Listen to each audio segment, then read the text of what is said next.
Sharing values with someone like your neighbor is common, but sharing values with someone from a completely different place and a completely different background is rare. That's why we're here with John and John, these two guys that have completely different journeys, but these two different journeys brought them to the same place, here. So, John Mustapha, John Chisholm, welcome here. I like to start asking you about your background, where you came from, and how do you think this affected your life for you to be here today? Let's start with you. Thank you so much. I'm called John Mustapha Kuchote from South Sudan. I come from Yambio. My life has been a life full of exciting moments and challenges that I have used as stepping stones to my success. I was raised in a small town in Florida. First big step forward in my life was being accepted to MIT.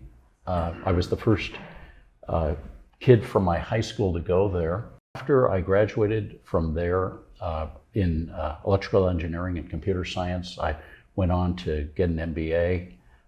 John and I both have MBAs, so that's a commonality.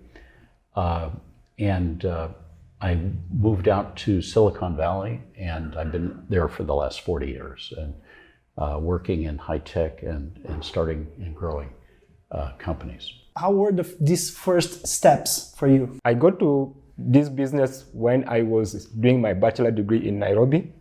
A friend of mine who is a Kenyan posted about Student for Liberty program, and I was excited because as a student you would wish to attend those conferences. So I went to this conference organized by Student for Liberty, a regional conference in Nairobi, and I attended it. I like to say I had a great advantage starting my first company. I was fired from my previous job. And at first I wasn't even thinking of starting a new business. I just was looking for a new job. But while I was interviewing for jobs, I had a chance to do some consulting. And I did that. I learned something, I made some money, and then I went back to looking for a new job again. Then another consulting project came along, did that, and then another, and then eventually I just quit looking for a new job. And that consulting practice is what I evolved into my first company. What do you think you would do on his shoes? I would do much better than what I'm doing at the moment. Because like if you look at my life, the first quarter of my life has been completely messed up by the conflict that we had in South Sudan. Because I was born a year before the conflict started in 1982, and the conflict started in 1983, all the way up to 2011. Just look at that amount of time that has been spent during the conflict. So if I were in his shoes, those amount of years that I have spent running, taking refuge from one country to another one, running from the conflict, and also running from being conscripted into becoming a soldier, I would have invested that amount of time in doing something very constructive for my life and for the society. So I think my life would be much better than than my current situation. Pretty sure that if John were born in the United States, he'd be a billionaire by now. Probably a long time ago.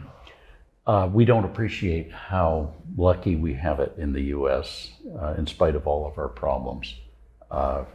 We're still among the freest countries in the world, both socially and economically.